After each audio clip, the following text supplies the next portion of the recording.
I don't know how to intro this video because I don't want to say the word. If you read the title, you'll know what I'm talking about. These are going to be scary stories about people's encounters with SWs, not sex workers. Today we asked the question, have you ever had an SW encounter? I have a story, it isn't mine, but it happened to my uncle. He used to tell this story when we went camping and it scared the lights out of me every time I heard it. We live in Utah and my Uncle Mark went on a mission at 19. They sent him to a Native American reservation in Arizona.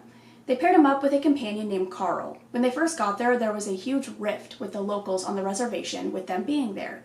They didn't want my uncle and Carl staying on the reservation grounds. Valid. Eventually, they came to a compromise that they would stay on the outskirts in a trailer. The reservation wasn't very big and located next to a heavily wooded area. The first night, they were trying to sleep when all of a sudden their trailer started to shake violently back and forth. Startled and not sure what was happening, they climbed under their table for cover. Mark could distinctly hear someone pushing it from both sides of the trailer, like a group of people. After about 5 minutes, it stopped. The next day, they made the rounds on the reservation and were talking to the locals. Carl made a comment to one of the families that their trailer was shaking the night before. The family got very quiet and told them they had to leave. They thought it was strange, but didn't think much of it. The next night, it happened again. They awoke to their trailer shaking back and forth. Again, they climbed under the table until it stopped. This went on for 2 more nights. Anytime they tried to talk to anyone about it, they got quiet and told them to leave. Mark started thinking that due to the tension of their arrival, the locals were doing this to scare them off the reservation. They then go into a convenience store and they were talking together about how frustrated they were with the situation. The clerk overheard and said, "They can't talk about it, it's forbidden." Confused, they ask him, "Can't talk about what?" The guy continues to tell them about the SWs. He says they are evil demons that were once Native American witches. If they talk about it, the SWs will come for their souls. They just walked out of there baffled. They thought it was just another scare tactic. So that night, when the shaking started again, my uncle decided to be brave and confront them. He went to the trailer door, flew it open, and said, "Hey!" When he did that, he saw these 3 animals running off.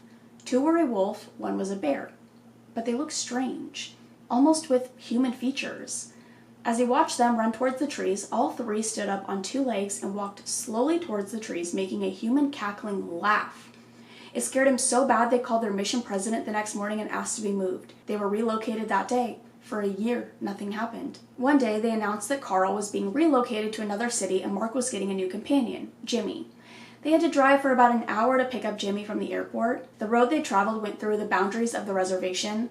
They arrived at about 8 p.m. and met Jimmy, and they go to leave. The mission president tells Jimmy, "We're driving through a dangerous area at night, so we can't make any stops. If you need to use the restroom, you need to go now." Jimmy says, "I'm fine." The mission president gets serious enough to even freak out Mark. "I'm not kidding. Go do your business." Jimmy was insistent he was fine, so they hit the road. As they're about 30 minutes into the drive, they were going through the area of the reservation boundaries. Jimmy starts complaining that he needed to pee badly. The mission president says, "We can't stop here. You'll have to hold it." Jimmy keeps going on, "I really can't hold it." So the mission president stops the car and says, "Okay, but you'll do your business next to the door, and if I say to get into the car, you better get into the car fast." With a look of confusion, Jimmy says, "All right," opens the door and starts to do his business. In about 5 seconds, the mission president says nothing and just yanks Jimmy into the car and floors it. Jimmy and Mark start freaking out. What is going on? The mission president says nothing and just increases his speed. All of a sudden, Mark sees something next to the car to his right, a giant wolf-looking man that was running on 2 feet next to the car. Mark looked at the speedometer. They were going over 60 miles an hour and still increasing. The wolf creature kept right next to the car for 10 minutes until it finally took off into the trees. Shaking, Jimmy gets out of the car when they arrive. They didn't speak through the entire ordeal and says, "What did I just see?" The mission president says, "Next time I tell you to take care of your business, you take care of your business." That is actually the most horrific thing I've ever read in my entire life. You will never catch me dead in the woods, or even close to the woods. I'm sticking to the desert forever. And the fact that that happened in Arizona, are you kidding? My sister-in-law always had weird stuff happening at her farm. There's been a lot of death there in the past. One night she was watching TV in the living room and she saw something by her window. The bottom of the window is 6 feet off the ground and the chest of this creature was near the top of this big window, so it had to be close to 9 feet. The next day she went out to see if there was anything and there were a bunch of broken branches where she had seen it walking. She described it as very tall and white with a weird walk to it. She said it looked like a creature she's seen before at a beach that walked out of the bush and walked like it was possessed. She lives by a few reserves.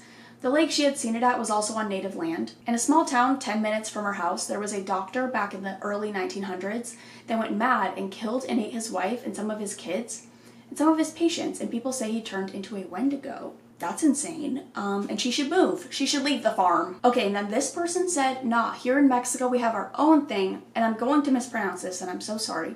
Nahules? Both my dad and aunt claim they had run-ins with them when they were little. One who stalked them for several months after my grandma died. She died when they were 7 and 12. They were really poor and lived pretty much in a cabin in the middle of nowhere with my grandpa. They would hear scratches on the roof. My grandpa was sick all the time, and a shaman supposedly caught it. My uncle also claims that his dad used to hunt those things and remembers how once his dad caught a dog, who was a Nuhal, tied it up and tortured it for a while until it started talking like a human, begging his dad to let him go.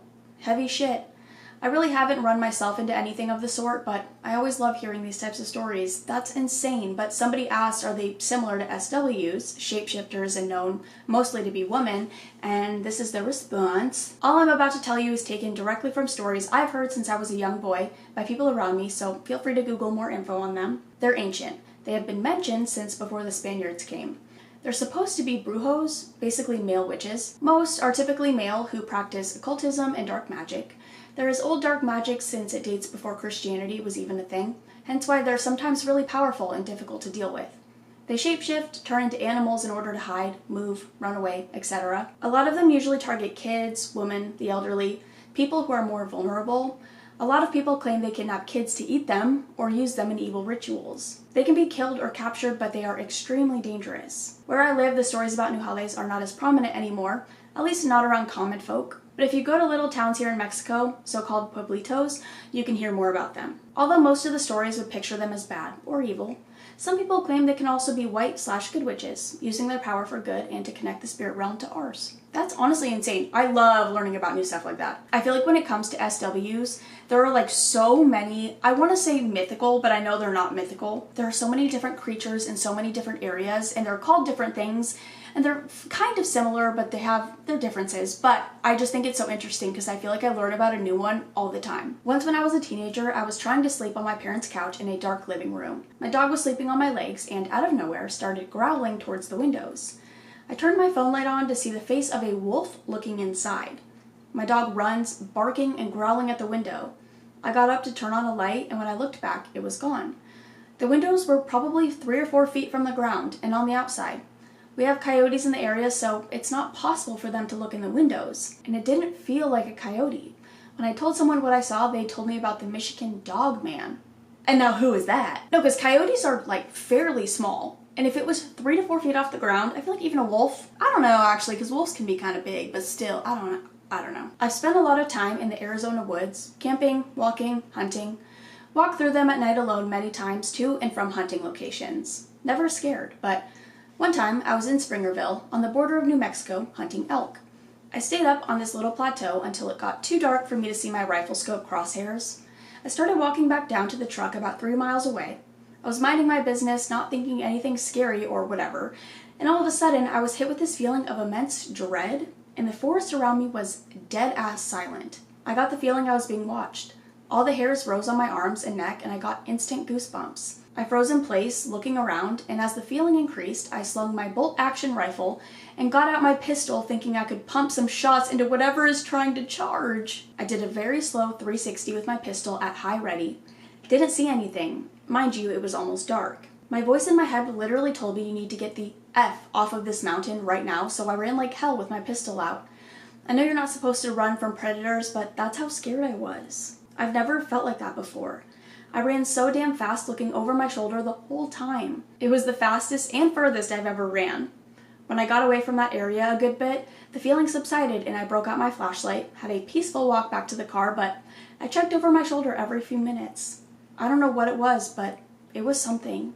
No, when I fully believe you, oh my god. Because that feeling coming out of nowhere, because, okay, for me personally, I will freak myself out. If I'm in the middle of the woods for some ungodly reason, I will start thinking about every scary thing known to man. I'll scare myself to the point I will sprint. But when you're not even thinking of anything and this feeling just overcomes you, like, our intuition's insane and there was something there. I believe that 100%. It was very well known that SWs are at this particular res, but especially in my wife's grandma's house, 4 people have seen red eyes in the basement, but she eventually moved homes. We were staying at her new place, and I hate staying there. It's creepy and dark. Anyways, it's the middle of the night and I can't sleep. I leave the room to go to the bathroom and practically ran as I felt very creeped out. I for some reason looked into her grandma's room and saw this huge fucking half-person, half-werewolf that was about 7 feet tall with glowing red eyes. I've never been so scared in my life. I ran back into my room and woke up my wife to come to the bathroom with me. She's seen it too, so it's not surprising. There was another event where over 20 people witnessed an SW in that town. Nobody will talk about it though. And honestly, I don't blame them, but also, like, going to wake up your wife is so real. I haven't, but my father and his now deceased friend did. It's important to note that said friend, I'll call him by his nickname, Law, was Navajo. My dad was staying with him and his family. They lived near a desert. I don't remember which one, but they went out in the desert, just the 2 of them. I don't remember many specifics, so it's not real dramatic or anything, but they had seen a person a little ways away walking across the desert. Not too close, but not far enough that they couldn't see. He was wearing animal skin, which wasn't that odd, but they had seen him transform from a man into a coyote. They immediately booked it when they thought it couldn't hear them. That is, I just would be like, I would think I was going insane. I would fully gaslight myself into thinking that nothing actually happened and I'm just losing my mind. My mom dated this guy who was big into hunting. The guy told me a story of a time he encountered something that scared him to this day and made him quit hunting altogether. I guess him and his buddies went to Alaska to hunt big game. They had stopped at some place to get supplies, and I guess one of the locals had warned them to stay away from this specific area, especially at night. They had to go through or close to the area to get where they needed to hunt, so one of the guys asks why they shouldn't be in that area. The man simply and swiftly replied, "Just don't." He thought it was weird and brushed it off, seeing how they wouldn't be specifically in that area at night, and if they needed to camp, they also had their weapons. So with all of that, they headed out. I guess they had issues in that area, extreme weather which caused them to detour, so they found themselves in the area the locals had warned them about. Nightfall came and a fire was lit. They started talking about eating snacks and it was getting late. One of the guys went to the tent to sleep and the other guys sat by the fire. I guess not long after that they heard this screeching or wailing sound coming from the dark woods. It seemed far to them, but the harder they listened, the closer it seemed to get, and fast. The guy that had gone to bed got his gun and walked out of the tent to see. The screeching sounds got louder and closer, so we fired off a couple rounds carelessly into the dark woods, and then it stopped. Then I guess what happened next was they started to feel like whatever it was circling them. So they started firing all around, kind of like the movie Predator. Careless, I know, but yeah, I guess that went on all night. And when they passed out, all of their guns were gone. All of their stuff shredded. The trees around them had claw marks. He says there were only 3 deep claw marks, like the thing ran and clawed the tree. He said no tracks of any sort. They left fast and told everyone this story. Yeah, I would also quit hunting after that. All of you guys are so valid in your reactions because back in 2019, I went on a mission trip with my old church's youth group to Montana. We went on a Native American reservation for 2 or 3 weeks. It was right before I started my freshman year of high school and everyone was around that age and it was getting close to sundown when we decided to play manhunt. The area of the reservation we were on had an open field that was surrounded by the woods and I decided to go as far as I could. I was hiding and I heard one of my friends who was on my team calling my name. It sounded far away but in the opposite direction of our camp setup. So I started going towards them and kept hearing it, but it constantly sounded farther away. I kept going until I saw a decrepit deer. I was about 150 yards away from the camp at this point and turned around and booked it without looking back. By the time I got back to camp, I saw everyone chilling, doing their own thing. I went up to the person who I heard calling my name and they said they had stopped playing 10 minutes before I came back. They just thought I was in the bathroom in one of the porta potties. Until I had heard of SWs, I had no true explanation of what happened. And I still don't 100% know. Hearing your friend's voice, and it being so obviously to you your friend's voice, is so scary because like that thing caught on to what your friend sounded like within 2 or 3 weeks of you being there. That is terrifying. And okay, I think I'm good on these. That's all I'm gonna read for now. I hope you guys enjoyed. If you guys have any creepy SW stories or if you've ever encountered anything like that and you want to share it with me in the community, I will have my subreddit linked down below. But I'm gonna go and I'm gonna try to not think about this all day. I'm gonna have nightmares tonight. I love you guys so much and I will see you in the next one. Bye.